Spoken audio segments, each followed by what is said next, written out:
రాష్ట్రంలో ఇసుక రవాణా అరికట్టడానికి ప్రత్యేక శాండ్ పాలసీని తీసుకొచ్చింది రేవంత్ సర్కార్. ప్రయోగాత్మకంగా సిటీలో 3 శాండ్ బజార్లను ప్రారంభించింది ప్రభుత్వం. టన్ను సన్న ఇసుక ధర 1800 రూపాయలు ఉండగా దొడ్డు ఇసుక 1600 ఉంది. ట్రాన్స్పోర్ట్ ఛార్జీలు అదనంగా ఉండనున్నాయి.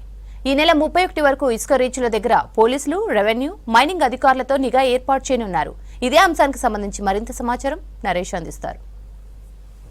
తెలంగాణ ప్రభుత్వం ఇసుక అక్రమ రవాణాను నియంత్రించి పబ్లిక్కు నాణ్యమైన ఇసుక అందించేందుకైతే ప్రణాళికలు సిద్ధం చేసింది. అందులో భాగంగానే హైదరాబాద్లో శాండ్ బజార్ పేరుతోటైతే ఇసుక దుకాణాలను ఓపెన్ చేసింది. ప్రస్తుతం హైదరాబాద్లో అయితే ప్రారంభమయ్యాయి. ఇక్కడ నుంచి తొందరలోనే జిల్లాలో కూడా ప్రతి హెడ్ క్వార్టర్లో ఈ శాండ్ బజార్స్ ఏర్పాటు చేసేందుకు ప్రభుత్వం ప్లాన్ చేస్తూ ఉంది. అయితే ప్రజెంట్ హైదరాబాద్లో అయితే అబ్దుల్లాపూర్ మెట్, బౌరంపేట, వట్టినాగులపల్లి ప్రాంతాల్లో అయితే శాండ్ బజార్స్ ఏర్పాటు చేసింది.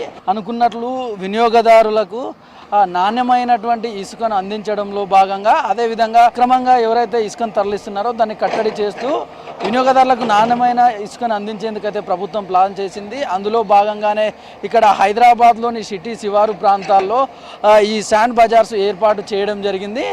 డైలీ ప్రజెంట్ ఇక్కడ నుంచి అయితే ఒక 50 నుంచి 60 టన్నుల వరకు ఇసుక తీసుకెళ్తున్నట్లయితే ఇక్కడ ఉన్నటువంటి నిర్వాహకులు మనతో చెప్తున్నటువంటి సిచ్యువేషన్ ఉంది. ప్రధానంగా ఇక్కడ సన్న ఇసుకకు వచ్చేసరికి టన్నుకు 1800 రూపాయలు, దొడ్డు ఇసుకకు వచ్చేసరికి టన్నుకు 1600 రూపాయల చొప్పున ధరను నిర్ణయించడం జరిగింది. ఇక్కడ సన్న ఇసుక వచ్చేసరికి భద్రాద్రి కొత్తగూడెం ప్రాంతం నుంచి అయితే ఇక్కడికి వస్తుంది. దొడ్డు ఇసుక వచ్చేసరికి నల్గొండ ప్రాంతం నుంచి అయితే ఇక్కడికి ఇసుక వస్తున్నటువంటి సిచ్యువేషన్ ఉంది. ప్రధానంగా వినియోగదారులకు నాణ్యమైన ఇసుకను అందించడంలో భాగంగానే దీనికి సంబంధించినటువంటి ఇసుక పాలసీని ప్రభుత్వం చేసింది. ముఖ్యంగా దీన్ని చూసుకున్నట్లయితే కనుక తొందరలోనే ఈ ఇసుక శాండ్ పాలసీకి సంబంధించి హైదరాబాద్లో ఏదైతే జరుగుతుందో దాన్ని అన్ని జిల్లాలకు కూడా విస్తరించాలని చెప్పేసి ప్రభుత్వం ప్లాన్ చేస్తుంది. ప్రస్తుతం అయితే ప్రయోగాత్మకంగా సిటీలోని కొన్ని ప్రాంతాల్లో, ప్రముఖంగా సిటీ శివారు ప్రాంతాల్లో ఏర్పాటు చేయడం జరిగింది. అబ్దుల్లాపూర్ మెట్, బౌరంపేట, ప్రస్తుతం మనం ఉన్నటువంటి వట్టినాగులపల్లి ప్రాంతాల్లో అయితే ఏర్పాటు చేసింది.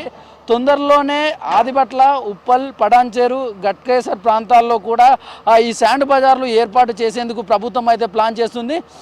గతంలో ప్రభుత్వం కూడా దీనికి ఇసుక బజార్లకు సంబంధించి ప్రత్యేకమైనటువంటి పాలసీ విధానాన్ని అయితే తీసుకొని వచ్చింది.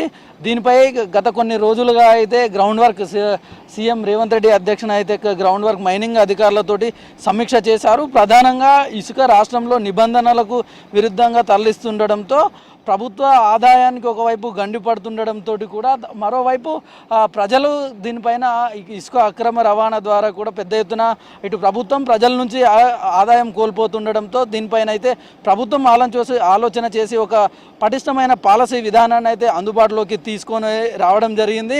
ఇందులో భాగంగానే ప్రతి ఏటా కూడా 1000 నుంచి 1200 కోట్ల వరకు ఆదాయం ఎట్లా సంపాదించాలి దీనిపై అనేటటువంటిది ప్రభుత్వం ప్లాన్ చేసింది. ఒకవేళ ఇది కేవలం ప్రభుత్వ ఆదాయ వనరుగా కాకుండానే ముఖ్యంగా పబ్లిక్ పైన భారం పడకుండా ఉండే విధంగా ఉండేందుకైతే పాలసీ చేయడం జరిగింది.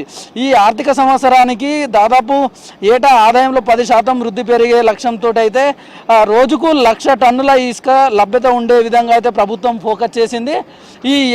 ఈ మంత్ వచ్చేసరికి 31 నాటికి రాష్ట్రంలో అన్ని ఇసుక రీచ్ల వద్ద అయితే పటిష్టమైనటువంటి నిఘా వ్యవస్థను ఏర్పాటు చేసి ఇసుక అక్రమ రవాణా కాకుండా అయితే జాగ్రత్తలు తీసుకునేందుకు ప్రభుత్వం ప్లాన్ చేసింది. ముఖ్యంగా ఇసుక రీచ్లు ఎక్కడెక్కడైతే ఉన్నాయో ఆ ప్రాంతాల్లో CCTV ఫుటేజ్ల ద్వారా నిరంతర పర్యవేక్షణ ఉంటుంది. అదేవిధంగా GPS, వే బ్రిడ్జ్, బూమ్ బారియర్ వంటి వాటిని వినియోగిస్తూ నిరంతర పర్యవేక్షణ అయితే కొనసాగుతుంది. ముఖ్యంగా ఈ CCTVలకు సంబంధించి కమాండ్ కంట్రోల్ సెంటర్కు వీటి యొక్క కనెక్షన్ అనుసంధానం చేసి అక్కడి నుంచి అయితే ఈ ఇసుకలు అక్రమ రవాణా కాకుండా నిరంతరం పర్యవేక్షణ అయితే కొనసాగించే విధంగా అయితే ప్రభుత్వం ప్రణాళికలు అయితే రచించింది.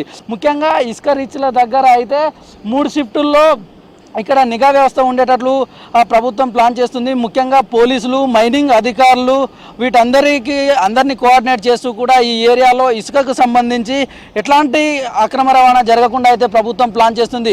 పబ్లిక్కు పెద్ద మొత్తంలో ఉపయోగం ఉన్నప్పటికీ ఎక్కడైతే ఇసుక అక్రమ రవాణా జరుగుతుందో దాన్ని అడ్డుకట్ట వేస్తూనే ప్రభుత్వ ఆదాయానికి గండి కొట్టే శక్తులపైన కూడా ప్రభుత్వం ఫోకస్ చేసిందనే చెప్పాలి. ఆ పబ్లిక్ అయితే ఆ శాండ్కి సంబంధించినటువంటి ట్రాన్స్పోర్టేషన్ ధరలు ఏవైతే ఉంటాయో వాళ్ళే సొంతంగా పెట్టుకోవాల్సి ఉంటుందని చెప్పేసి ప్రభుత్వం తెలిపింది. ఈ విషయంలో కనుక కాస్త ప్రభుత్వం ప్లాన్ చేసి ఈ ట్రాన్స్పోర్టేషన్ విషయంలో కాస్త వెసులుబాటు కల్పించినట్లయితే ప్రజలకు మరింత మెరుగుపడుతుందనే చెప్పాలి. కెమెరామ్యాన్ అనిల్తో నరేష్, V6 న్యూస్, హైదరాబాద్.